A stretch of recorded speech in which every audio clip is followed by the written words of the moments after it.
yo me he preguntado qué está pasando con las nuevas generaciones. Y algo que las he escuchado es, solo se vive una vez. Cuando a nosotros nos enseñaron, pues se vive ahorita y se vive en el futuro. Y tienes que estar preparado para el presente y para el futuro.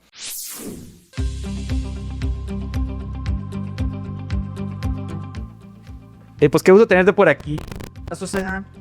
Hay un tema que nos inquieta y nos ha inquietado por muchos años a los empresarios, y es que todos tenemos un socio, como me decía un contador mío, tú tienes un socio que es el 30% socio tuyo de las ganancias, y pues cuando ganas, pero cuando pierdes, pues no, ahí no comparte las pérdidas, ¿verdad? Pero ahí está, y hay que cumplirle, y todos los meses y todos los años hay que estarnos reportando. Y es una pelea de muchos años que el empresario trata ahí de ver cómo ser más eficiente con sus impuestos, y los impuestos también el que los ejecuta, pues que luego se cuestiona si son bien utilizados o no. ¿Cuándo va a ser el momento en que el empresario diga, me da mucho gusto y quiero pagar todos los impuestos como son tal cual? Sí, definitivamente todo lo que señalas tienes razón. El empresario tiene bastante carga tributaria, bastantes obligaciones ante el Servicio de Administración Tributaria. Y ese día en que el empresario le dé gusto pagar contribuciones, porque dentro de las contribuciones van derechos, van impuestos, va a ser el día en que lo vea reflejado en la infraestructura de su estado, de su ciudad, cuando lo vea reflejado en el sistema de salud, cuando lo vea reflejado en el sistema educativo, cuando lo vea reflejado en la seguridad que tengan ellos para poder salir simplemente a la calle, al parque. Yo creo que ese día, tanto los empresarios como los no empresarios, emprendedores, personas físicas, gustosamente vamos a ir a pagar nuestros impuestos, Arturo. Y para eso estás aquí, Susana. Tú llevas muchísimos años en esto. Ahorita nos vas a platicar tu trayectoria y el por qué. Nos vas a platicar de toda la nueva tecnología, todas las nuevas maneras que Hacienda hoy en día está supervisando a las empresas, para que también, porque muchas veces el empresario, pues sí quiere pagar, pero a la vez son tantas cosas las que hace. Yo admiro a todos los empresarios, emprendedores.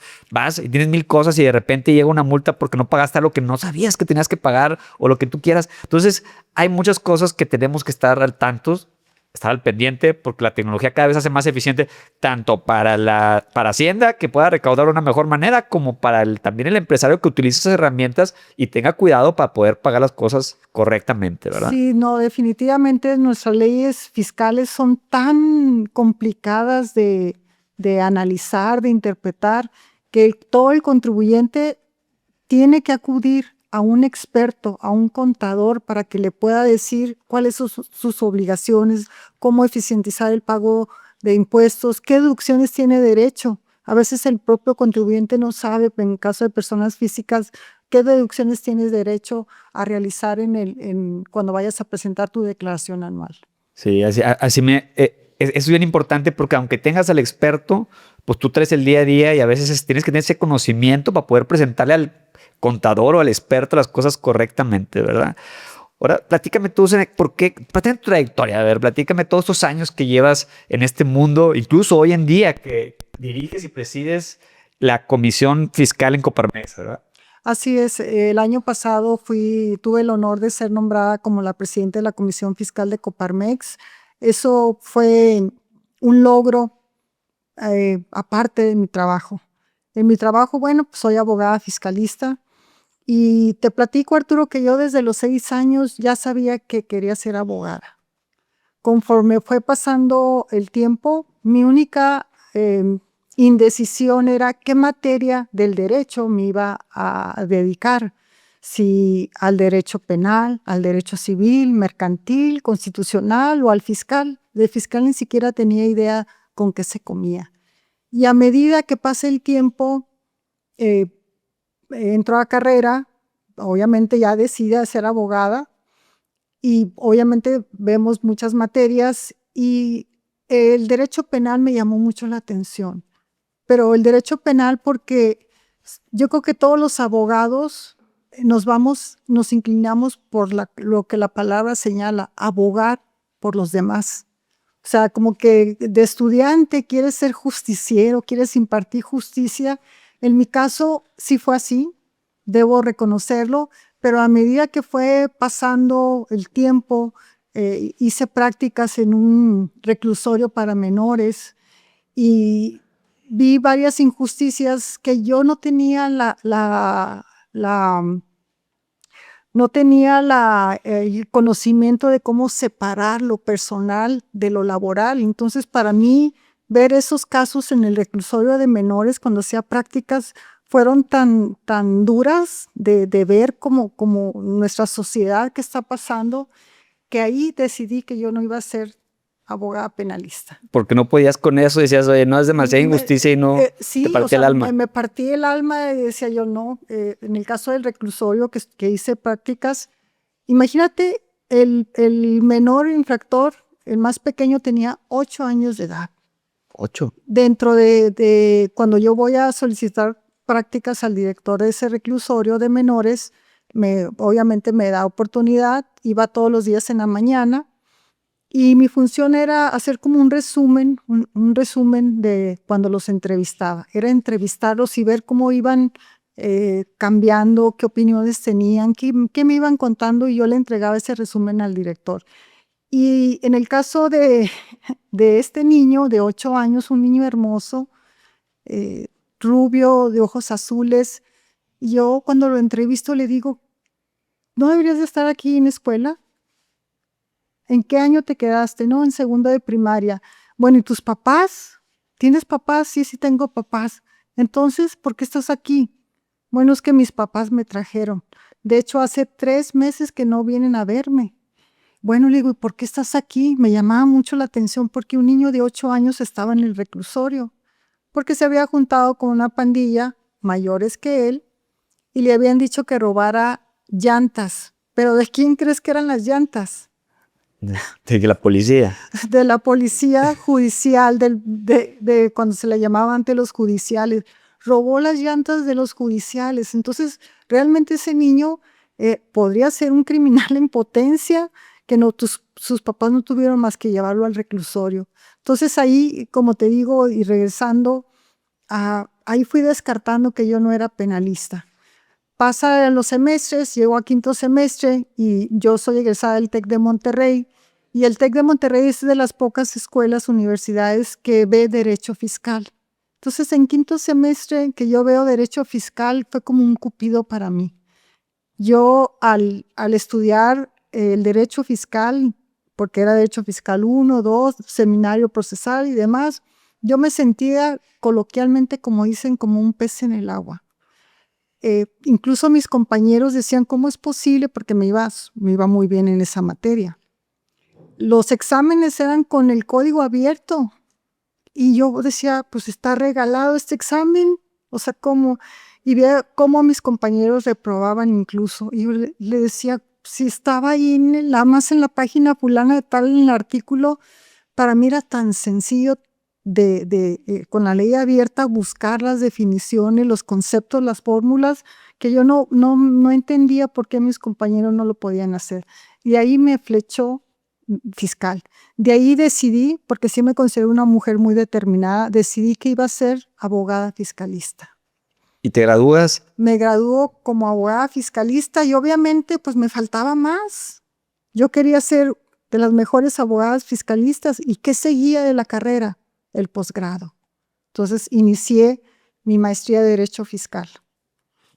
Y una vez que terminé mi maestría, se me da la oportunidad a los 28 años de ser maestra y de ser maestra de posgrado, impartir la maestría en Derecho Fiscal.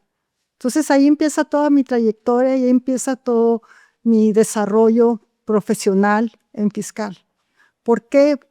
Porque acepté ese reto de ser maestra, porque era una forma de mantenerme actualizada, era una forma de perder el miedo, era una forma de que, a ver, pregúntame, a ver qué sé y qué no sé, porque obviamente también no estamos obligados a saber todo.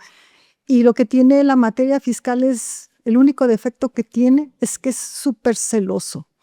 Toda la materia fiscal la tienes que atender todos los días. O sea, yo no hay día en que no tenga que estudiar, que no tenga que repasar una ley, que no tenga que ver una reforma a tal ley, una reforma a la miscelánea. Todos los días constantemente tenemos que actualizarnos, porque imagínate si no estás actualizado y le recomiendas al cliente, a la empresa, un análisis o una interpretación de un artículo y nada, que ya no te actualizaste, que había cambiado esa disposición, que ya no está ese beneficio. Entonces, por eso tenemos que estar siempre al día en materia fiscal. Cambian todos los días, todos los Cambian meses, todos cada los- año. Yo cada año digo, ay, esto no estaba el año pasado. Y incluso desde cuando empecé yo hace 20 años eran unos impuestos que ahorita ya no hay, pero luego hay otros y hoy algunas cosas se pueden deducir y otras que no. Entonces es una carrera dinámica y todo el tiempo tienes que estar al día en de lo que está pasando, ¿verdad? Totalmente, Arturo, totalmente al día, sí. Y luego, bueno, yo reconozco pocas, sí hay, pero pocas empresarias como tú que empezaron desde los 90, siguen activas, súper activas, tú también ahorita la comisión y demás. Platícame cómo era la vida en un corporativo en los 90. Bueno, era pues totalmente de hombres. Del 100%, el 95% eran compañeros hombres. Éramos, y más en el área fiscal, éramos contadas las fiscalistas que habíamos en los 90. Y crecer en ese ambiente también te da ventajas de ver la vida distinta, de como mujer ser más resiliente, más fuerte. Yo creo que yo tomaría eso como ventaja de haberme desarrollado entre hombres. Incluso ahorita estoy en una asociación que te platicaba que esa asociación durante 32 años estuvo formada por hombres. Le llamaban el Club de Toby. Y está integrado por los mejores fiscalistas de Nuevo León. Y hace 3 años fui invitada a ser la primera mujer que entró a esa asociación. Y te lo platico porque a mí me causa gracia que me digan, Azucena, ¿cómo te has sentido con nosotros en el grupo? O sea, con más de 50 hombres, 40 y tantos, 50 hombres. Y yo les regreso la pregunta, no, yo me siento bien. ¿Ustedes cómo se han sentido con una mujer en su grupo? Y ahí es donde los hago salir de su comentario. Pues sí, yo toda la vida estoy acostumbrada a desarrollarme, a convivir con compañeros de trabajo, y la ventaja de los 90s, los 2000, es que las generaciones siempre fueron muy respetuosas, muy educadas. Eso puedo decir que yo crecí en un ambiente de hombres respetuosos y educados hacia la mujer. ¿Y qué estrategias utilizadas en esa época? Digo, aunque fueran muchos, 95% hombres, aunque fueran respetuosos, aunque fueran educados, como quiera podía haber un tema emocional y mental. ¿Qué estrategias utilizadas tú? Hoy en día se usa mucho, hay mucha información, mucha literatura, muchas psicólogas, muchos psiquiatras que te pueden ayudar a llevar ese tema emocional y mental a otro nivel. Pero en ese momento, ¿qué hacías tú? ¿Qué estrategias utilizabas para estar bien física, mental y emocionalmente? Bueno, como era madre de familia, Arturo, tengo 2 hijos, Valeria y Emiliano. Ya ahorita mi hija está graduada, es abogada, siguió los pasos de su mamá, es abogada fiscalista, y tengo un hijo que se gradúa en mayo, que afortunadamente él es ingeniero en tecnologías computacionales. Entonces, el ser mamá en los 90, pues mis hijos estaban pequeños. No tenía oportunidad para, para quejarme, no tenía oportunidad para no hacer lo que tenía que hacer, perder el tiempo. Yo optimizaba mi tiempo, incluso hasta con mis hijos todo era de calidad, no de cantidad. Así los acostumbré. ¿Y qué me motivaba? Es seguir en ese ambiente, o sea, qué me hacía ser resiliente y estar en ese ambiente con los hombres eran mis sueños. Mi sueño de ser una de las mejores abogadas fiscalistas. Mi sueño de llegar hasta hasta lo más alto que pueda llegar en esa empresa. Ese sueño, esa emoción, ese sentimiento fue el que me hizo permanecer ahí, porque actualmente tengo 33 años en esa empresa, que estoy muy orgullosa de ella, porque es una empresa muy importante a nivel nacional e internacional, que crecí y me desarrollé básicamente en esa empresa. soy la abogada fiscalista que soy gracias a estar en esa empresa. Lo reconozco, claro, que sin mi fuerza de voluntad, sin mi actitud, mi aptitud, no lo hubiera logrado. Y creo que es un ejemplo a seguir para muchas mujeres que hoy en día, pues tú empezaste en los 90 y hoy en día quieren empezar esa trayectoria. Sí se puede llegar con determinación, con visión y sobre todo que tú traías muy claro tu objetivo, ¿no? Yo quiero llegar acá y eso hace que todo ese camino, pues como yo te preguntaba, oye, pues ¿qué te pasaba por tu mente? No, pues nada, yo tenía mi objetivo muy claro y eso te ayuda a ser más fuerte, más resiliente para poder llegar a cumplir tus objetivos, ¿no? ¿Cómo llegas a Coparmex? Que sé que estás ahorita ahí. ¿Qué estrategias tienen ahorita en la comisión en la que presides ahorita? Sí, llego, mi empresa tiene un asiento en Coparmex. Entonces a mí me asignan como integrante a la Comisión Fiscal de Coparmex y por años iba a todas las sesiones, son una vez al mes. Sesionamos, la Comisión Fiscal se compone de un presidente, de 2 vicepresidentes y yo iba como un integrante más, representando a mi empresa. Pasan los años, soy constante, me gusta ser constante, me gusta terminar lo que empiezo, soy puntual, me encanta la puntualidad. Entonces veían en mí que ahí estaba los últimos miércoles de cada mes.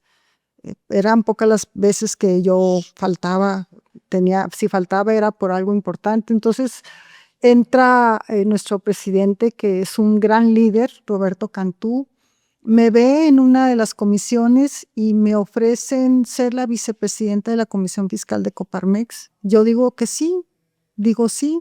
Al día siguiente me hablan y me dicen, no, Azucena, queremos que seas la presidenta de la Comisión Fiscal de Coparmex. Y yo, wow, ¿por qué?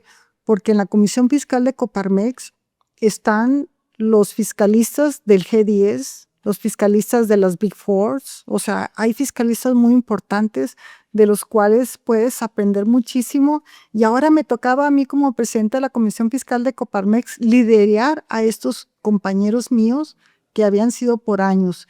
Y el enfoque que trae Coparmex es definitivamente apoyar en todos los sentidos a las empresas pequeñas, medianas y grandes a través de comunicados, de posicionamientos ante el gobierno estatal.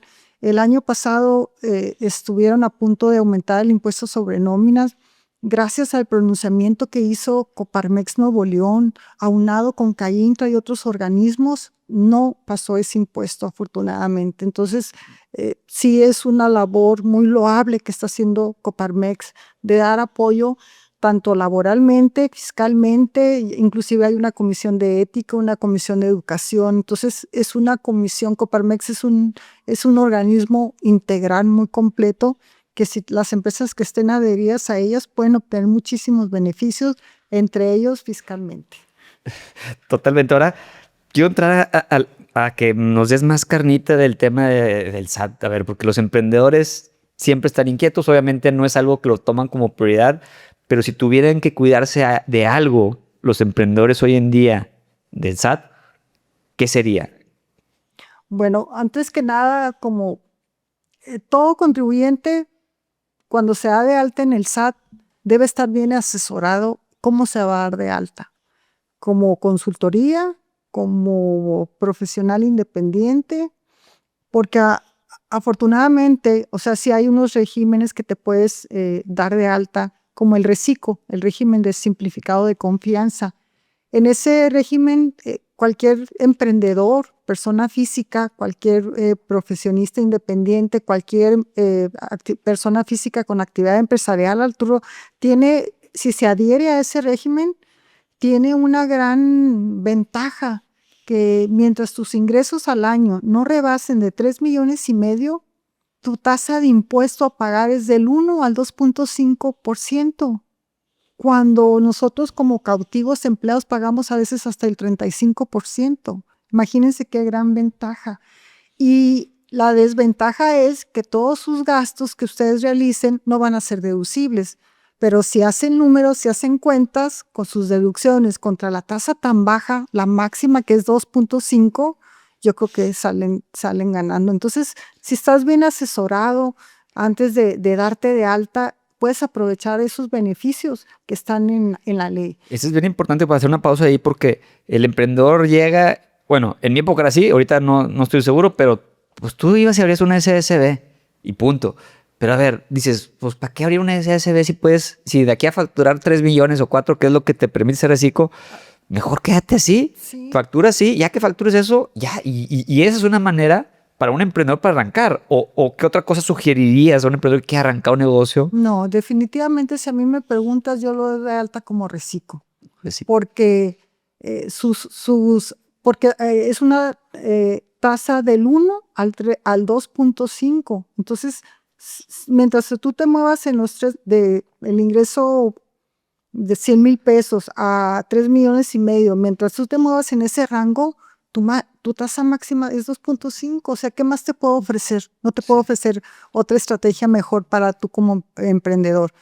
Definitivamente, si tu emprendimiento es exitoso, después vas a requerir a lo mejor constituir una sociedad. Y en esa sociedad, ya como persona moral, también tienes derecho a ese régimen simplificado de confianza. Sí.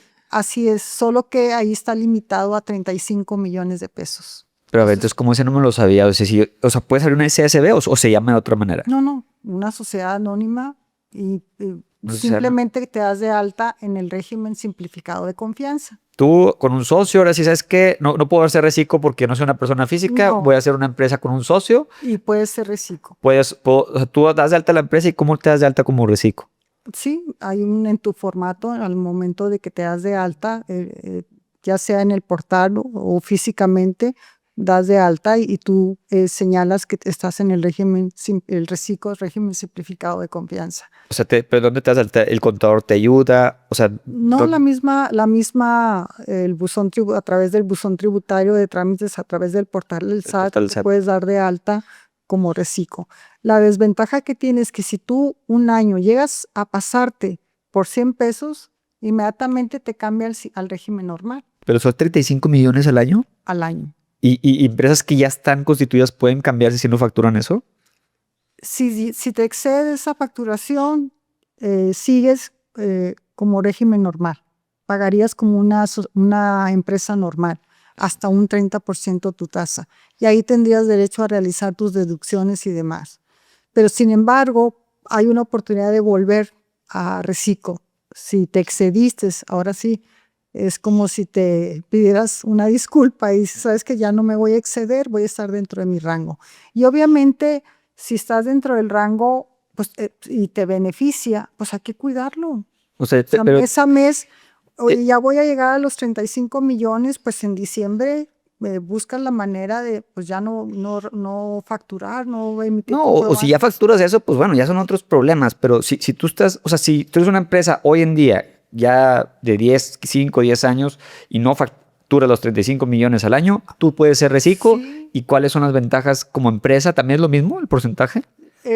Sí, trae otras reglas. Ahí nos meteríamos más en pues, cuestiones más técnicas, más detalles, porque incluso para reciclo en personas morales son unas obligaciones distintas para las personas físicas, pero definitivamente es una buena opción Es la mejor para opción. eficientizar el pago de impuestos. Ok, eso es bien interesante saberlo. ¿Qué otros esquemas, digo, porque ese es el primer eslabón de los impuestos, el cómo me doy de alta?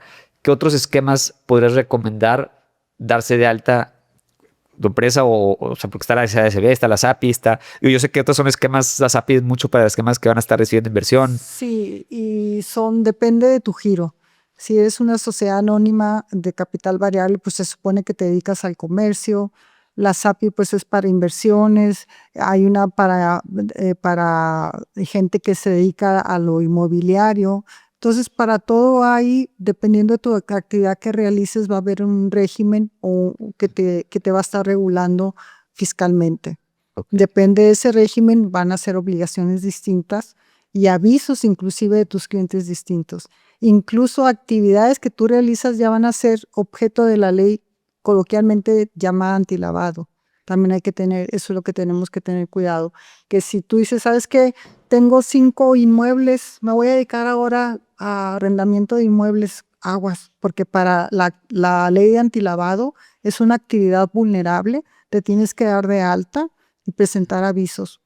Y la omisión de esos avisos son multas, te puedo hablar desde 23,000 pesos, 200,000 pesos, de 1,000,000 de pesos y la máxima 7 millones de pesos. Ese es para la multa va para la empresa que vende. Para la empresa que realiza la actividad vulnerable, o sea, Sí. para la empresa que realiza, el arrendador que da en arrendamiento el uso o otorga el uso o goce temporal de bienes, para el que realiza enajena bienes, de cierto tipo de bienes, préstamos, pues los que le otorgan préstamos, las notarías, incluso las donatarias, las asociaciones civiles que cuentan con autorización para recibir donativos, también si rebasan el umbral es cierta cantidad un tope que te pone el SAT.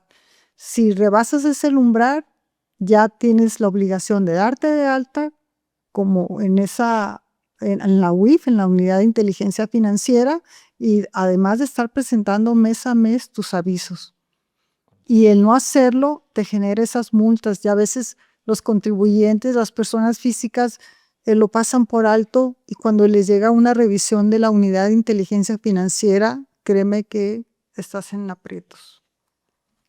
Además de eso, ¿qué sigue? ¿Qué otras cosas tienen que ver los empresarios, emprendedores, después ya que abres tu empresa, le sigues? ¿Qué otras cosas tenemos que estar al pendiente? Bueno, es un término, espero explicarlo correctamente, la discrepancia fiscal. Cuando tú presentas tu declaración anual, vienen cuáles fueron tus ingresos. Ya actualmente existen varios convenios de colaboración administrativa entre la federación y los municipios, entre la federación y los estados, y constantemente se están pasando información. Entonces, si tú tienes un ingreso de 1,000,000 de pesos, supongamos, declaraste 1,000,000 de pesos, pero resulta ser que adquiriste un carro de alta gama y ese carro te costó 2,000,000 de pesos. Con esos convenios de colaboración administrativa, fácilmente el SAT te detecta que hay una discrepancia fiscal, que baja el cero y no contiene. ¿De dónde sacaste los ingresos para comprar ese automóvil de alta gama cuando tú solo reportaste 1,000,000 de pesos? Sin embargo, ahí el contribuyente debe estar bien asesorado, porque a lo mejor el resto de lo que vale tu carro fue porque recibiste una herencia. Las herencias están exentas de pago de impuestos.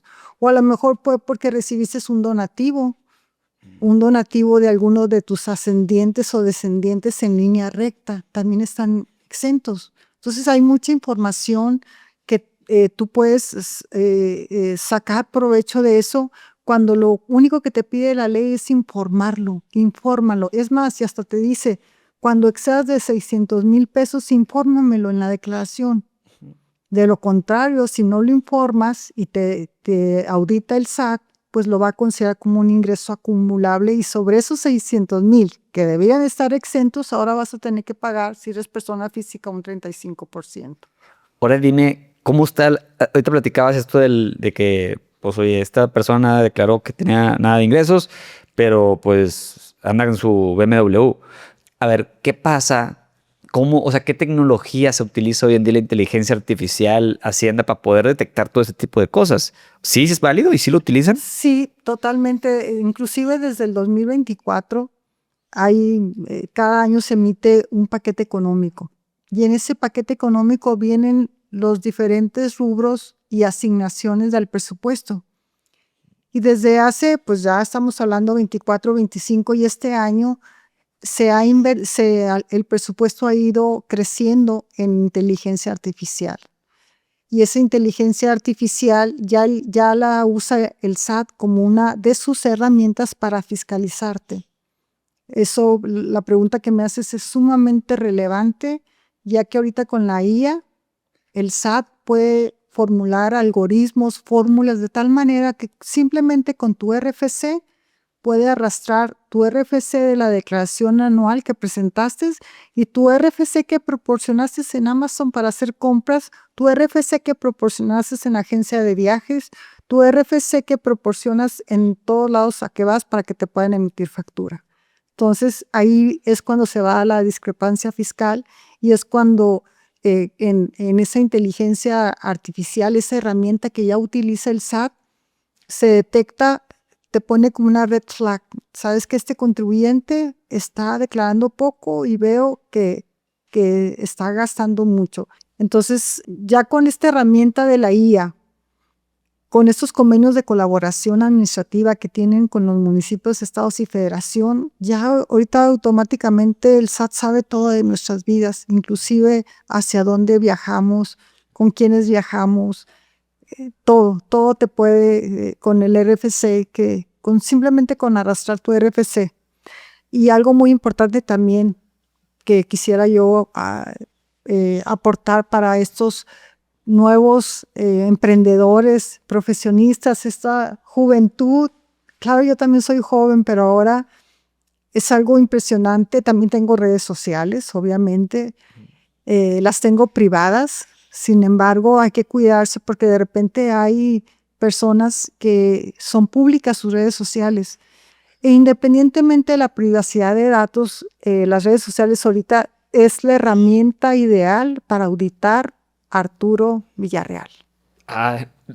No le soples. Sí, para editar. Entonces, Arturo tampoco Villarreal. pueden llegar a ver, mira, la red social de Arturo y mira, tuvo estos gastos ahí. Ahí se vio que tuvo unos gastos. Ahí se vio que realizó dichos gastos porque andaba en Europa. Y si me invitaron. Andaba en Inglaterra. Bueno, cuando te llegue la auditoría, tú tienes que tener los elementos suficientes. Por eso les decía yo que tenían que tener un expediente por sus operaciones.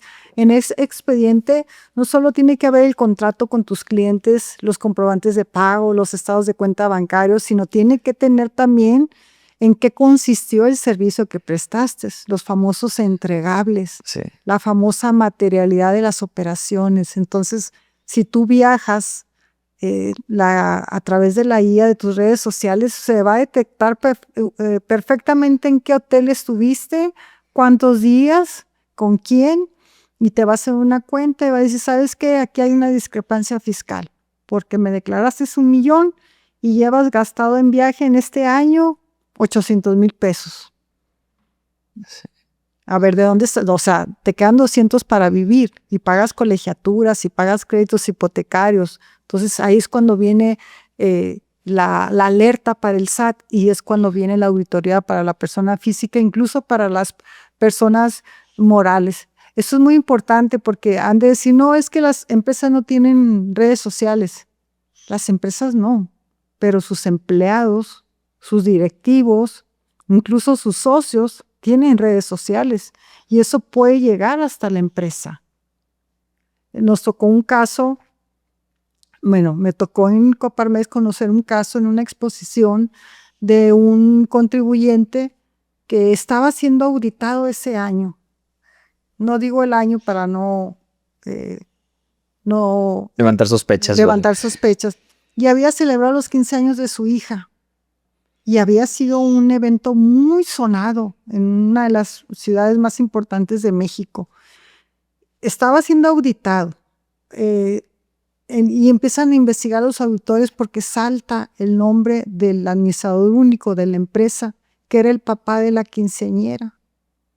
Y empiezan a revisar y empiezan a irse a las redes sociales, a las fotos, al lugar, quién cantó, quién fue el que prestó servicios de comida, de vinos y demás, y todo coincidía con las deducciones que este empresario había hecho de su empresa, o sea, las había metido como deducciones cuando no tenía nada que ver con la actividad de la empresa. Entonces, ahí no solamente evadió fiscalmente, sino tuvo el dolo, o sea, la intención de no pagar impuestos, que se le determinó una defraudación fiscal. Y cuando hablas de defraudación fiscal ya estás hablando de un procedimiento penal, la privación de la vida, de la libertad.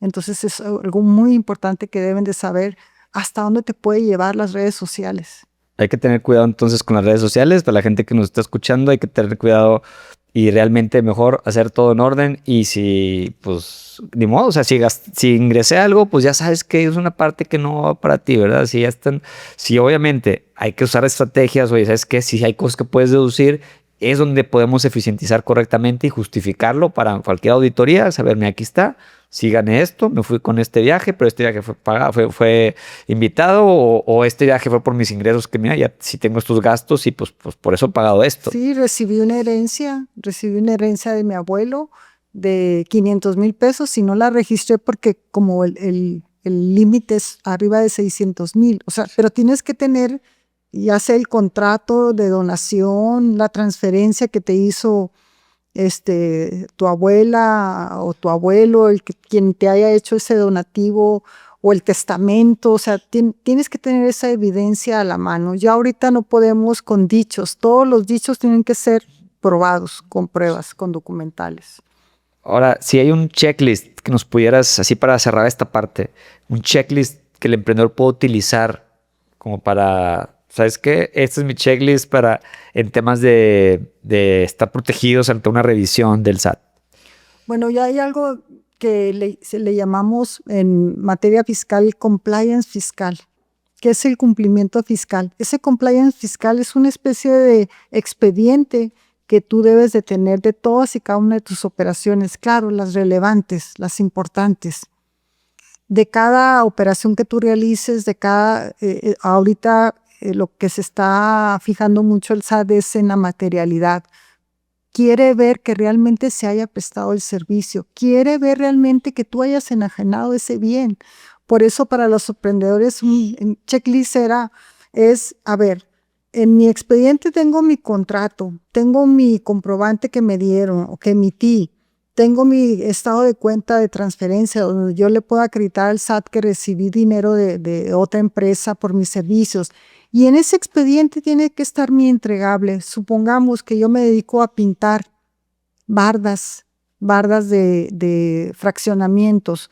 Yo tengo que tomar un antes y un después de esa pintura. A esos absurdos llegamos ya ahorita.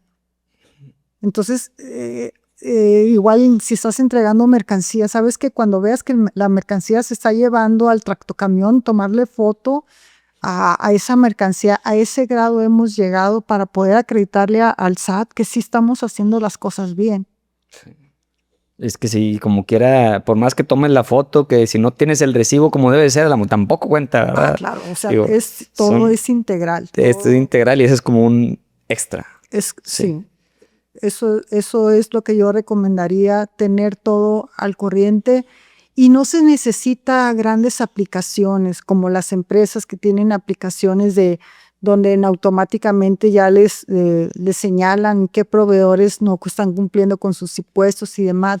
Simplemente un emprendedor que empieza de cero, que hay muchos, los cuales yo admiro y respeto, con tener una computadora. En una computadora abrir una carpeta de cada cliente, de cada operación que realicen, al final del día no es tan complicado y sí puede ayudar mucho. Totalmente. Ahora quiero cambiar de tema, Susana, porque tú has estado 3, 4 o hasta 5 generaciones, te ha tocado más de las que hay dentro del área laboral. Entonces, conoces las generaciones que había en ese entonces, que pues tú entrabas en los 90, pero había generaciones de 2 generaciones arriba y ahorita estás con otras 2, 3 generaciones abajo.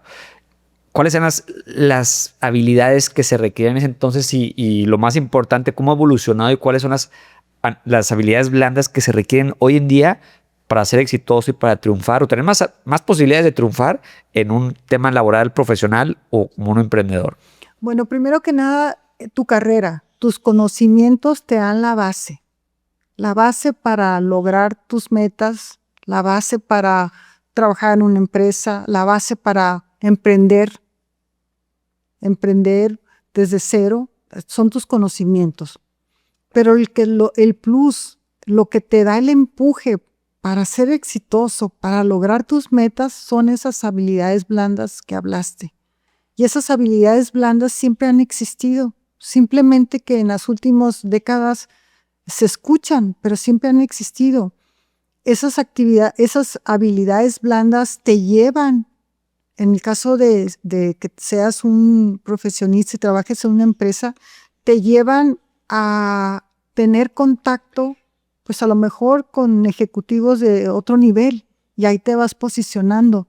En el caso de los emprendedores, aplicar las habilidades blandas te lleva a conocer tu cliente.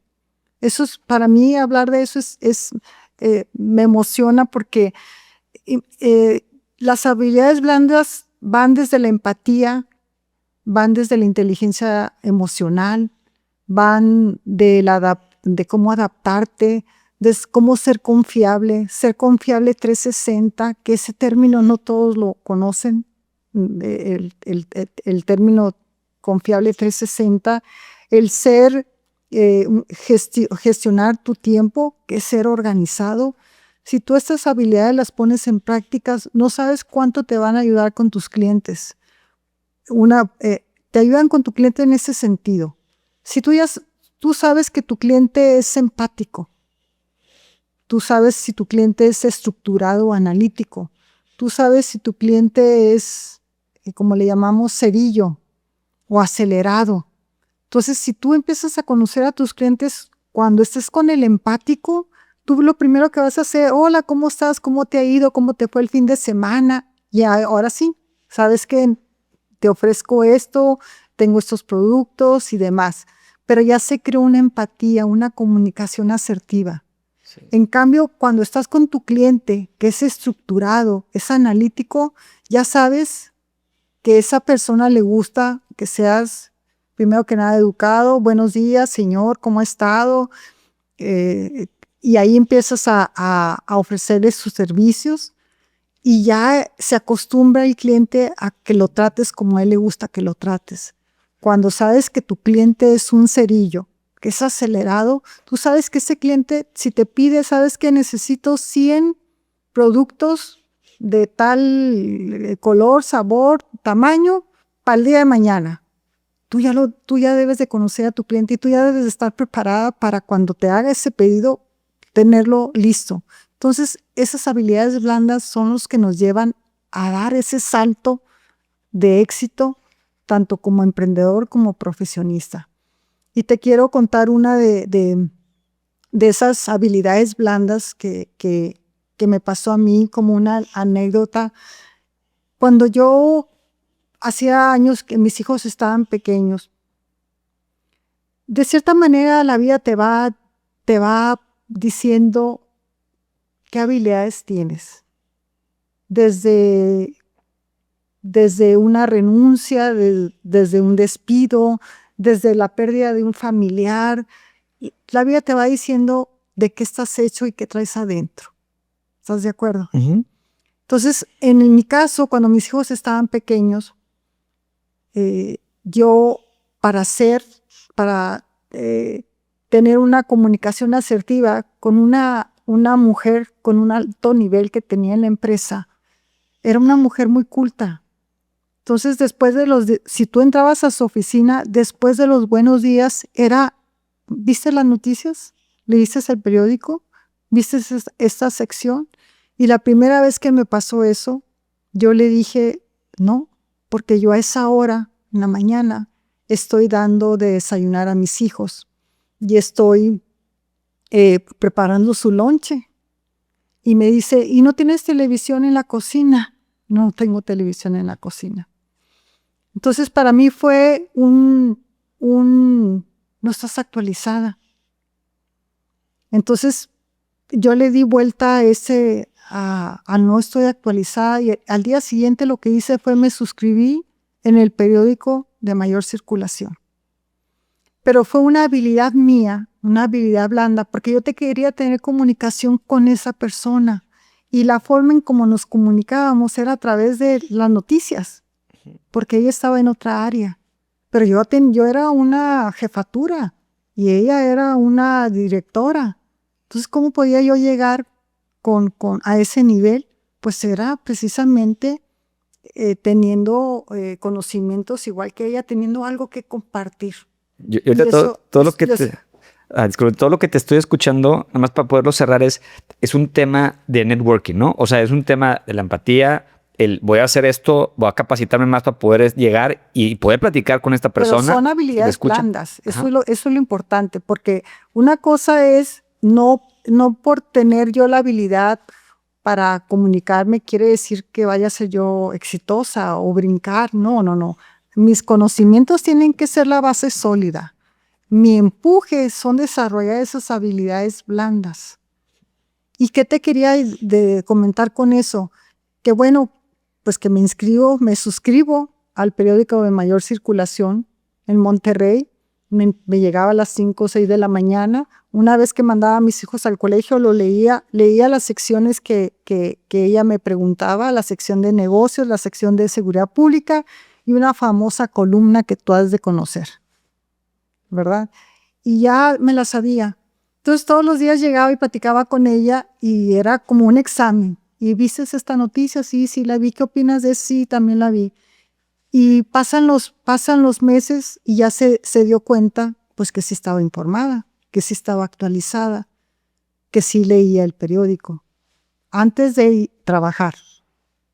Entonces lo cuento porque pasan los meses y me pregunta, ¿leíste esta noticia? Y yo, caray, no la vi en las secciones que acostumbraba a leer de este periódico de mayor circulación.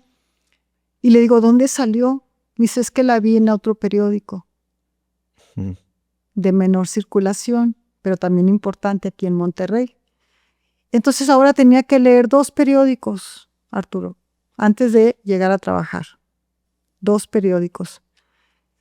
Y después se dio cuenta, cuando vio que ya estaba yo actualizada y que leía los 2 periódicos y estábamos en la misma sintonía, en la misma comunicación, ¡pum!, dejó de preguntar y nuestra relación fluyó de otra manera. De hecho, llegó a jubilarse y somos grandes amigas el día de hoy. ¿Y qué me lleva a esto? De haber cambiado, haber tenido la empatía, haber tenido la comunicación, tener esa visualización. ¿A qué me llevó? Te lo mandé el lunes, Arturo, y es el primer programa que toco el tema, donde el lunes yo estaba en la playa celebrando con el cumpleaños de mi hija y sale en un periódico de mayor circulación que yo había estado leyendo por décadas, sale un artículo a mi nombre dando una opinión de un tema por parte de la Comisión Fiscal de Coparmex Nuevo León. Entonces imagínate esa satisfacción de que la que leía siempre la sección de negocios, el lunes hice mi debut y ahora me leían a mí. Pero fue por utilizar esas habilidades blandas que no son de ahora, siempre han sido, nada más que no las teníamos como clasificadas.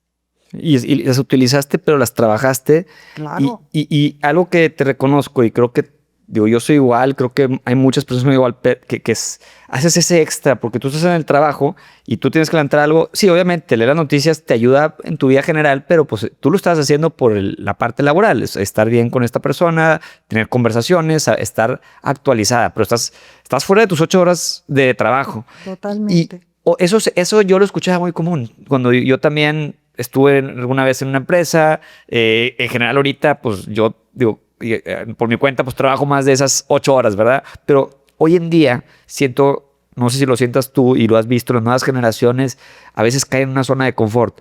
Este tipo de habilidades no se generan solo dentro del trabajo, sino ese extra que das afuera, el vete a capacitarte, estudia cursos extras. Hoy en día, aunque las empresas a veces dan eso, a veces me escucho amigos que me dicen, sí, pero quieren tomar el curso en 4 de las 8 horas y no sacrifican. O sea, es como una maestría, la vas a tomar, pues puedes tomar en la tarde, en la noche, sí te pueden dar flexibilidad, pero ¿qué está pasando con esta generación que cae en zona de confort y cómo salir de esto? Sí, es un tema muy, muy importante, Arturo, porque yo me he preguntado muchas veces esta cuestión, ¿qué está pasando con las nuevas generaciones? Y algo que las he escuchado es, solo se vive una vez. Cuando a nosotros nos enseñaron, pues se vive ahorita, se vive y se vive en el futuro. y tienes que estar preparado para el presente y para el futuro. O como dice Charlie Brown, dice, yo vivo todos los días, porque cada día es un día nuevo y estoy viviendo todos los días. Exactamente. Entonces, a veces me he preguntado, a lo mejor los que estamos mal somos nosotros y no ellos, porque ellos viven cada día como si fuera el último. Y por lo tanto, si tú a los nuevos jóvenes le dices, oye, ¿estás ahorrando para una casa? Claro que no. ¿Por qué? Porque pueden rentar, adquirir un vehículo, ¿no? ¿Para qué? Hay Uber, Didi, hay varias formas de transporte. Entonces, ellos viven su vida. Entonces, ahí es, quisiera yo justificar, no juzgar. No me gusta juzgar porque no sé qué circunstancias o qué chip traen ellos. Eso es muy importante. El chip que trae uno desde que nace, de tu entorno, todo eso te va generando lo que realmente eres, tu esencia. Y cómo salir del área de confort. Salir del área de confort significa, no tienes idea, significa salir de la rutina, significa incomodarte y mucho, te vas a incomodar, significa resistencia, tienes que resistir al cambio y significa tomar nuevos retos y perder el miedo, aventarte con esa incertidumbre. Eso implica salir del área de confort. No cualquiera lo hace. Pues claro, una profesionista, supongamos, una mamá que trabaja, tiene un sueldo, tiene un cierto puesto, trabaja las 8 horas, va y regresa a su casa, tiene su pareja, tiene su esposo que también trabaja. Entonces, entre los dos ahí van, pero van al día. O sea, esa pareja pues no tiene metas de ser más allá o de ir más allá, porque están totalmente en su zona de confort. Y si me preguntas a mí, yo he salido 1000 veces de mi zona de confort. No tienes idea las veces que he tenido que salir. Impresión, o sea, necesito otra sesión para decirte lo que he hecho para salir de mi zona de confort, que me ha traído que me ha dejado donde estoy, en una subdirección. Y me considero una de las mujeres fiscalistas de las mejores aquí en Nuevo León. Bueno, si es en Nuevo León, creo que todo en México lo puedo decir. Nuevo León es punta de lanza, pero Sí. esto que dices es bien importante porque yo una vez también en una conferencia que doy hablo mucho de los hábitos que tiene que tener un emprendedor para ser exitoso. Y uno de ellos que yo digo es la resiliencia. Y en cada uno de los hábitos pongo yo ejemplos que pueden hacer para mejorar ese hábito. Y pongo ejemplos prácticos. Y en el de la resiliencia justo comento esto que estás diciendo. O sea, ponerse en una situación de incomodidad. Porque si pasas 5 años sin ponerte en esa situación, va a haber un punto donde la vida te va a poner en esa situación. ¿Y cómo la vas a afrontar? Y ahí es donde, si te pones en esas situaciones, es donde creces y te desarrollas más como persona. Entonces es bien importante que la gente que nos está escuchando, que a lo mejor si, gracias a Dios, está en una posición muy padre, qué bueno, ponte en una situación incómoda. Si no te gusta hacer esto, y eso va a ser, por ejemplo, en mi caso, a mí no me gustaba hacer esto que estoy haciendo. No me gustaba, me daba pena hablar en público, me daba pena subirme a un escenario. Pero si yo me acordé de mi propósito y digo, oye, pues mi propósito es llegarle a más gente, y si tengo un micrófono, tengo un área donde yo puedo hablar, pues voy a quitarme ese miedo y voy a sentirme esa incomodidad, y nada más me ha hecho crecer a mí como persona porque he logrado, yo me he puesto adrede en esas situaciones, adrede, o sea, y ahorita pues ya me invitan, pero yo en principio me voy a poner en una situación donde tenga que afrontar ese miedo de salir a hablar en público, de salir a hablar en un podcast, de salir a que me entrevisten y decir hasta los fracasos que he tenido, y cada vez eso me ha hecho crecer más. Y entonces enfrentar el miedo es bien importante, y eso es lo que los va a hacer salir de esa zona de confort y crecer y llegar a cumplir sus propósitos en su vida. Totalmente de acuerdo, Arturo. Eso es, detrás del miedo está el éxito. Esa es muy buena frase. Totalmente. Coincido contigo. Quiero pasar ahorita a una sección de preguntas más rápidas, empezando con la primera, que es bien importante, y a ver qué solicitud me puedes dar tú. Siempre los invitados les pedimos una solicitud que tú tengas para los servidores públicos, que podamos ir a buscarlos, que hagan algo para mejorar la comunidad, ya sea de negocios o en general. Bueno, para mí la educación de los niños es la base para el crecimiento del desarrollo de un país. Mi solicitud a una autoridad sería: revisen el plan de estudios que tiene ahorita Nuevo León o la Ciudad de México, o bueno, es federal. Revísenla qué se está diciendo en los libros para los pequeños, porque ellos son el futuro de este país y de ellos depende el crecimiento. Esa sería mi solicitud. Muy bien. Vamos a buscar en la Secretaría de Educación Pública, porque sí es bien importante y coincido contigo. Ahora, en la parte espiritual, es una dimensión que a veces descuidamos y es bien importante para el bienestar de las personas. ¿Cómo llevas tú tu vida espiritual? Mi vida espiritual es todo lo que me pasa, todo lo que vivo, siempre es para mi bien mayor. Comulgo con esa frase todos los días y promulgo mucho la gratitud. O sea, para mí el dar gracias, desde si tuve oportunidad de comer en un restaurante de 2 estrellas Michelin, hasta si tuve el poder adquisitivo de ir a comprar una hamburguesa. Yo agradezco hasta mi existencia todos los días. Agradezco estar aquí. Ahorita a mi edad, será por mi edad, mi madurez, yo agradezco mi existencia, agradezco ser Azucena Ahumada. Agradezco ser la abogada fiscalista que soy. Agradezco ser la madre de mis hijos. Agradezco ser la hija de mis padres, la hermana de mis hermanos, la amiga de mis amigos. Y así me voy, Arturo. Sí. Y así me voy. Qué padre. ¿Sabes qué? Yo llevo ya más de 7 años con la práctica de agradecer todas las mañanas y todos los días. Y cada vez, y sobre todo en este podcast, escucho más empresarias como tú, que es eso de lo más importante para ellos es agradecer, y es un hábito que tienen y te lo reconozco, y así ha pasado mucha gente aquí. Ahora te quiero pedir, si tuvieras un hábito que te ha ayudado a ser feliz, ¿cuál sería? Hacer lo que me gusta. ¿Y qué es lo que me gusta? Leer, escuchar música, y me gusta bailar. De repente me pongo mis audífonos, estoy sola en casa y me vas a ver bailando, cantando. Van a decir, ¿ese qué está haciendo? Sí, como esa abogada fiscalista, la presidenta de Coparmex, la primer socia que entró en esa asociación de hombres, la subdirectora de tal empresa, como con sus audífonos bailando, sí lo hago. Me encantan esos espacios muy míos. Dicen que, yo había leído una frase una vez que los pajaritos no cantan porque, más bien, no cantan para ser feliz, son felices porque cantan. Entonces, creo que es algo muy parecido aquí, ¿no? O sea, tú dices, pues bailas y eso te da felicidad.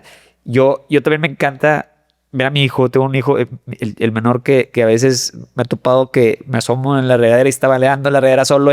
Cantando. Está feliz. Sí. O sea, dices, pues sí, el bailar y sonreír y reírte, pues es muy bonito el hábito.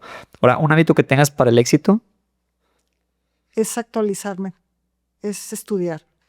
Sí, me dijiste eso, que estudias mucho. No me canso. O sea, y como te decía, es tanto mi amor al arte, o sea, mi amor a mi profesión, que ya es algo nato, ya es algo natural. Sí. Ahora, ¿tu libro favorito? Mi libro favorito serían mis libros favoritos. Me encanta Caballo de Troya, de JJ Benítez. Obviamente me leí toda la saga, que son más de 12 tomos, y si los conocen, la gente que ha leído Caballo de Troya sabe que son tomos, enciclopedias, y mi preferido de la saga fue el número 10, El Día del Relámpago. Ahora, ¿una película favorita? Sabes que hay varias películas que me han marcado de adolescencia, de adulto, pero una película, te platicaba al inicio que yo tengo descendencia china, y una película que me marcó con mi hija es Mulan. Me encanta esa película, Mulan. Yo me veo como Mulan. Mi padre falleció a los 56 años, muy jóvenes, y yo al ver esa película sé que hubiera sido capaz, como hija, de hacer lo que Mulan hizo por su padre. Yo me hubiera vestido de hombre, hubiera agarrado la espada y el caballo, y yo por mi padre lo hubiera hecho. No tuve la oportunidad, falleció, se fue muy rápido, pero lo hubiera hecho. Por eso me encanta esa película. Lo siento mucho y qué buena película. Buena lección. Gracias. ¿Y ahora una canción? La canción, pues bueno, a raíz de que mi padre fallece muy joven, mi amor hacia mi padre siempre fue un amor muy especial, igual que el de mi madre, porque de repente me escucha mi madre, o sea, el día que me escuche va a decir, ¿por qué no hablas de mí? Bueno, porque te tengo, mamá, y a mi padre no lo tengo. Como falleció tan repentino, se fue en 2 días se fue, no hubo despidos, estaba en otra ciudad. Entonces, para mí, mi canción favorita por él, no se vaya a malinterpretar, por él es Como yo te amo, de Rocío Jurado, y la versión de Rafael me encanta. Como yo te amo, nadie te amará. Qué padre. Pues muy bonita. Muy bonita lección de película y de canción. Gracias. Ahora, en una palabra, ¿cómo escribirías lo que es familia para ti? Familia es paz y armonía. Y ahora, en una palabra que puedes darme tu estilo de liderazgo. Está complicado porque mi estilo de liderazgo, hay varios estilos de liderazgo. El comunicativo, el que emprende, el que ayuda, el que apoya, el que se queda al último. El mío sería de enseñar junto con ellos, o sea, enseñar a mi equipo para que después yo pueda irme de vacaciones sabiendo, confiando en que mi equipo lo sabe hacer. Como que enseñanza. En la enseñanza y algo que como maestra aprendí, porque puede haber muchos maestros, pero no todos los maestros saben compartir conocimientos. Y a mí me encanta compartir. A veces hay maestros celosos que no te van a decir cómo se calcula el impuesto correctamente. Se guardan ese conocimiento por su profesión y yo no. Yo sí te lo puedo decir. Lo que yo sé te lo puedo decir. Haces bien. Y ahora un valor, si fuera un valor que te caracterizara mejor, ¿cuál sería? La lealtad. ¿Verdad? ¿Y un emoji que utilices? Siempre la carita feliz. Cuando escribo una carta, hago una nota a un amigo, un compañero, a una amiga, a mis hijos, un sobrecito, es mi nombre y una carita feliz. Pues que para ahí está para tu radiografía. Y ahora voy a pasar, ya te agradezco que al principio me diste un detalle. No siempre me dan detalles, pero yo también siempre doy un detalle que es muy mal. Muy mal por tus invitados. Es un peluche que, te mandé un cuestionario con donde refleja tu estilo de liderazgo. Entonces, en tu caso, este peluche representa algo muy valioso en el liderazgo. Justo lo dijiste ahorita. La lealtad y la capacidad de unir. Tú no lideras desde la exposición, sino desde la conexión. Escuchas, construyes acuerdos y generas un ambiente donde las personas se sientan parte. El perro simboliza ese compromiso, cercanía y trabajo en equipo. Esa habilidad tuya de conectar con personas diversas y crear conversaciones significativas es lo que realmente fortalece a los equipos. Tu liderazgo no solo mueve proyectos, mueve personas. Y cuando las personas se sienten escuchadas y valoradas, los resultados llegarán solos. Me encanta, Arturo. Amo los perros y además mi signo chino, soy perro. Ah, mira. Vea, pues te tocó perro y es el primer perro que damos, entonces... Pues por algo, creo que es el capítulo ya casi 80 por ahí, pues y es el primer perro. Soy perro. Pues bueno, es con mucho cariño y con agradecimiento para que siempre te acuerdes de este espacio que diste para compartir tu experiencia. Un súper detallazo. Es un detalle con mucha profundidad y lo agradezco. Gracias a ti por el espacio. Lo que yo vine a decir no es nada comparado con lo que me lleva. Muchas gracias. Pues felicidades y espero tenerte otra vez por aquí. Gracias. Mucho éxito. Un placer. Gracias. Si este episodio te dejó algo valioso, compártelo con alguien que necesite escucharlo. Nos ayuda muchísimo a seguir creciendo y trayéndote contenido de calidad. No olvides seguirnos en Spotify, Apple Podcast y YouTube para que no te pierdas ningún episodio. Y si nos quieres apoyar aún más, déjanos una reseña o un comentario y nos vemos el próximo episodio de Via Pro.